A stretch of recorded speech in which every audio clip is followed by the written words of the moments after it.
My name's Tricia Dunning. I'm the Chair in Nursing in the QPS partnership, Deakin and Barwon Health.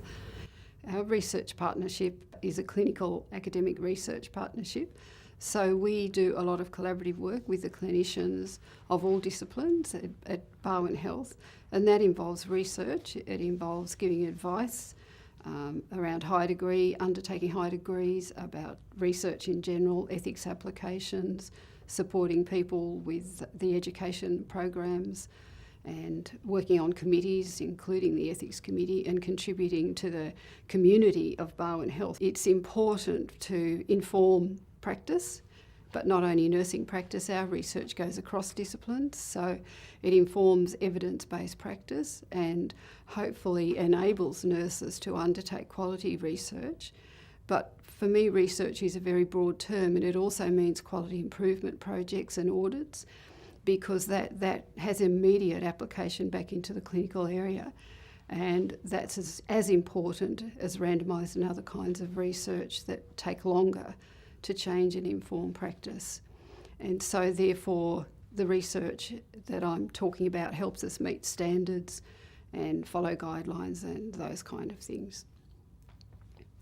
My research has produced guidelines that have become policy not only in Australia but nationally, and that's the McKellar Guidelines for Managing Older People with Diabetes. Our McKellar Guidelines are policy here in Barwon Health.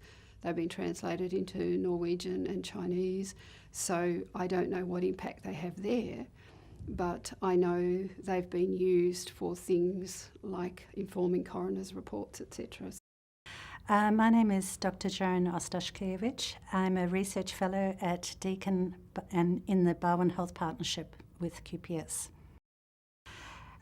Research fellows broadly are involved in conducting research, and my particular research focuses on continence care for frail older people, particularly older people who live in residential aged care facilities. But broadly, research fellows are on a trajectory, hopefully, in order to do further research that aims to make a difference.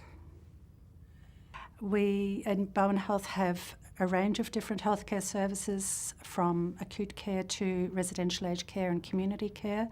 So we have to be cognizant of all the different ways in which services are delivered, and to develop and implement evidence to support quality and safe care. So in the future, I think there will be a lot more research around technology and how that impacts and improves or doesn't, how people use it, the safety issues. There'll be a lot more research around precision medicine, however we define that, and whether or not that truly personalises care, or whether we're looking at the genes and we forget the person who owns the genes. So that will need to be very careful that we keep the person in the research. And there will also be more research on the genome and those kind of studies, which are ongoing. So research has got a huge future.